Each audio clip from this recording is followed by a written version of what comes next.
Well, good afternoon. Earlier this week, we received a real wake-up call. We saw from the modeling update that if we don't act now to halt these trends, we could see 1,000 new cases a day by mid-October. We could have 200 to 300 people a day arriving in our hospital ICUs. In fact, there are 732 new cases today. We're in a second wave of COVID-19, and as Premier, it's my duty to protect the people. Throughout this pandemic, we have made some tough but necessary decisions, always based on the best medical advice and scientific evidence available.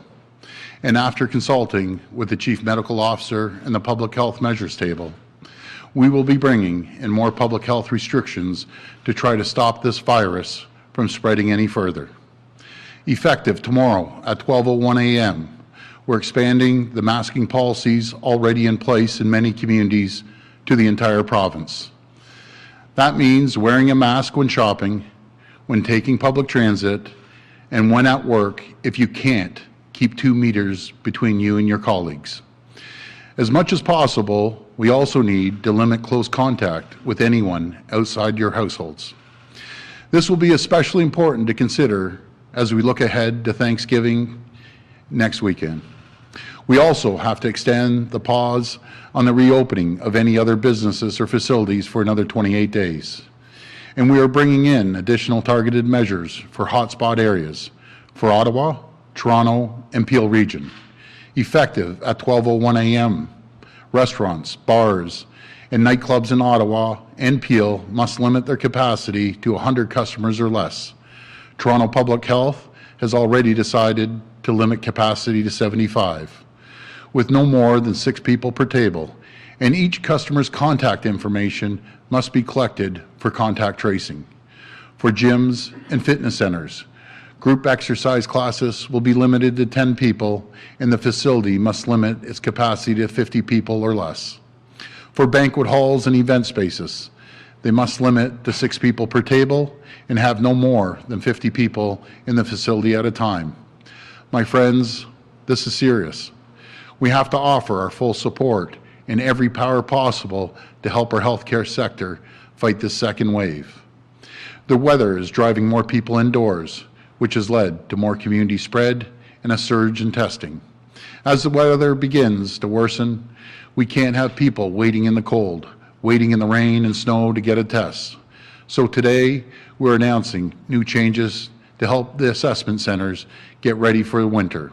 Starting Tuesday, October the 6th, all assessment centers will be moving to appointment-based testing only in order for our assessment centers to make the necessary adjustments in order to winterize their operations. Beginning Sunday, October the 4th, assessment centers will not be accepting walk-ins.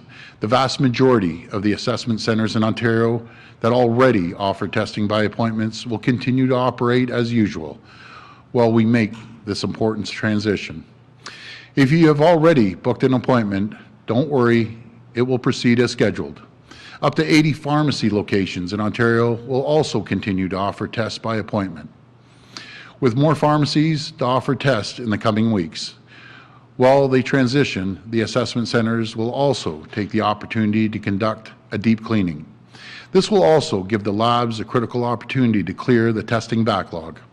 My friends, these changes are absolutely necessary. Being able to make an appointment, it gives certainty. It will make sure folks don't have to wait outside for hours. It will help us ensure necessary screening takes place to ensure those who need a test can get a test. And it will help us ensure we can get your results back sooner. We're working with our partners in hospitals and assessment centers to make sure this transition to testing by appointment is as smooth as possible. But folks, I have to ask for your patience as we make these changes.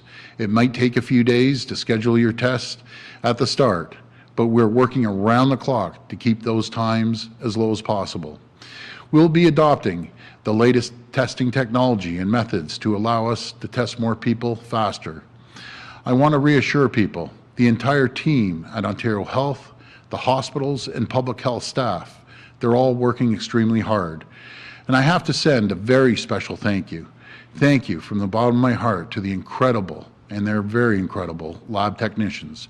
Thank you to everyone who has been working tirelessly around the clock for months without a break to make sure we can keep testing people each and every day. Folks, these people have been unsung heroes. Thanks to them, we have done more testing than all of Canada combined. So please, if you know a lab technician, thank them for everything they've been doing. By working together and supporting them, we can keep people safe and turn the tide of this battle.